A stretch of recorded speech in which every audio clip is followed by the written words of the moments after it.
This next exercise is something we like to do whenever our kids are having a little temper tantrum, because that happens, right, when you have a little meltdown. I have that all the time. Yes. So all kids do it. It's okay. It's a fact of life. But we want to try to diffuse it as soon as it starts, or if you can see it beginning, try to get it before it spirals out of control. And sometimes this even works when it has spiraled out of control and the breathing exercises don't work if they're too far gone. What I like to say is, why don't you tell me about your favorite place? And sometimes Violet doesn't want to tell me because she's too upset, right? So then I start to tell Violet about my favorite place, and I get them thinking, and it kind of distracts them. So what I like to say is, my favorite place in the whole entire world is the beach. And I talk about all the things that I see, hear, smell, and taste. I know.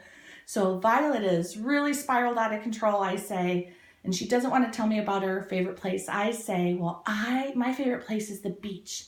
And when I'm at the beach, I love laying on the warm sand, and I can feel the hot sun shining on me, and I can hear the beautiful sound of the splashing waves. I'm pretending this is the sand.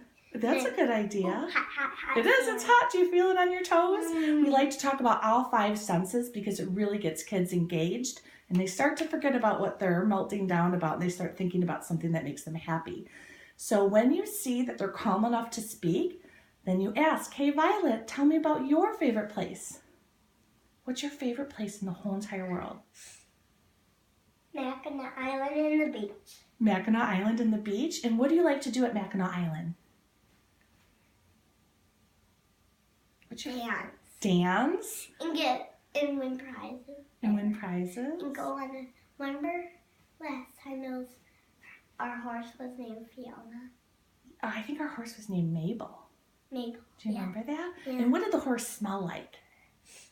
Horse. It was gross. Was it? Do you remember when you pet the horse? What did that feel like? Can you remember what it felt like on your hand? Soft. It's kind of soft. And what did the horse sound like? No! Right. Great. And if your child is really, really upset while you're telling your story, we like to throw in some fun things that kids love. So when I'm talking about the beach, I always say, and when I'm on the beach, I like to suck on a really cold red and blue popsicle that's shaped like a rocket. And we just talk about fun things that kids like to kind of try to bring them back to us, right? Yeah. Do you like talking about your favorite place? Yeah. How does it make you feel? Good. Great job. And it makes me feel hungry for a sucker. Yeah, and I'm hungry for a sucker right now. You're always hungry for a sucker, silly goose.